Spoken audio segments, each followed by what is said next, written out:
तुम्ही पाहत आहात MCN न्यूज मराठी।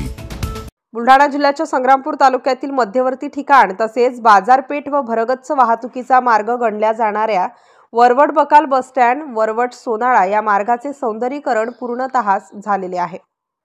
गेल्या 3 महिन्यांपासून सौंदर्यीकरण झालेले ठिकाण त्यापर्यंत या रस्त्यावर हाय मास्क लाईट बसवण्यात आले आहेत। हाय मास्क बसवण्यात आलेल्या ठेकेदाराकडून लाईट टेस्टिंग सुद्धा करण्यात आले आहे। मात्र 3 महिने उलटून सुद्धा ही लाईट अजून चालू करण्यात आलेली नाही। त्यामुळे ही लाईट शोभेची वस्तू बनली आहे। दिवाळीसारख्या उत्सवात शासनाची हाय मास्क लाईट सुविधा ही ठेकेदाराच्या हेतुपुरस्पर दुर्लक्षामुळे वरवड बकाल बसस्थानकावर यावर्षीची दिवाळी अंधारातच गेली। एकीकडे या मार्गावरून सकाळपासून वाहतुकीची कोंडी होते। संतनगरी शेगावकडे परिसरातील शेकडो भाविक या रस्त्यावरून ये-जा करतात। त्याचप्रमाणे वारी, हनुमान, भैरवगड, अंबाबारवा अभयारण्य या ठिकाणी महाराष्ट्रातील ठिकठिकाणच्या पर्यटकांसह इतर राज्यातील पर्यटक या रस्त्यावरून ये-जा करतात। तालुक्यातील शासकीय ग्रामीण रुग्णालय येथे असल्यामुळे रात्री बेरात्री अनेक रुग्णांची वाहतूक या मार्गाने होत असते। शासनाने लाखो रुपयांचा निधी दिला आहे, मात्र संबंधित ठेकेदाराकडून हाय मास्क लाईटचा सेटअप पूर्ण होऊन सुद्धा हेतू परस्पर याकडे साफ दुर्लक्ष करण्यात येत आहे। हाय मास्क लाईट बसवण्यात आलेल्या ठेकेदाराची याबाबत सखोल चौकशी करून कारवाईची मागणी स्थानिक नागरिकांकडून करण्यात आली आहे। त्याचबरोबर येत्या महिनाभरात लाईट सुरू न झाल्यास वाहतूक संघटना रस्त्यावर उतरेल असा इशारा वाहतूक सेनेचे जिल्हा उपप्रमुख प्रल्हाद अस्वार यांनी दिला आहे। MCN न्यूज मराठी करिता रवींद्र शिरस्कार, वरवड बकाल।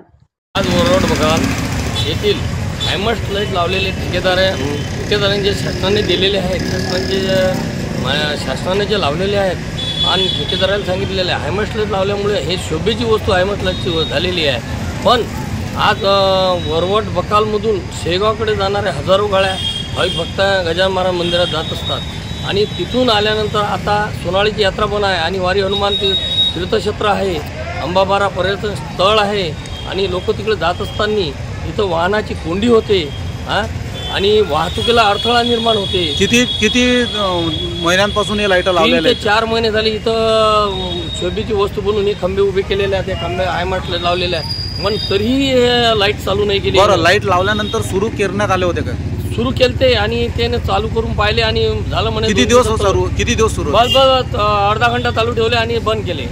तेव्हापासून बंदच आहेत आणि हे जे ठेकेदाराची मनमानी होत आहे आणि ठेकेदारांनी जे केलेले काम आहे हा काम चुकारपणा करत आहे आणि हा शासनाने जे दिलेला आहे शासनाचा जो हा पैसा जो हा शासनानं जे केलेलं आहे, शासनाने जे मान्यता दिली आहे, खंबे लावलेले आहेत, तिथं जे होत आहे हे ठेकेदार याच्यावर काहीच हे करून नाही राहिला आणि ठेकेदारांनी वर आवश्यक कारवाई करण्यात यावी। मी महाराष्ट्र वाहतूक सेना जिल्हा उपप्रमुख प्रल्हाद अस्वार यांनी जर एका महिन्यात जर लाईट चालू केले नाही तर आम्ही या रोडवर रस्त्यावर उतरू आणि रस्ता हा अळू एवढं बोलतो।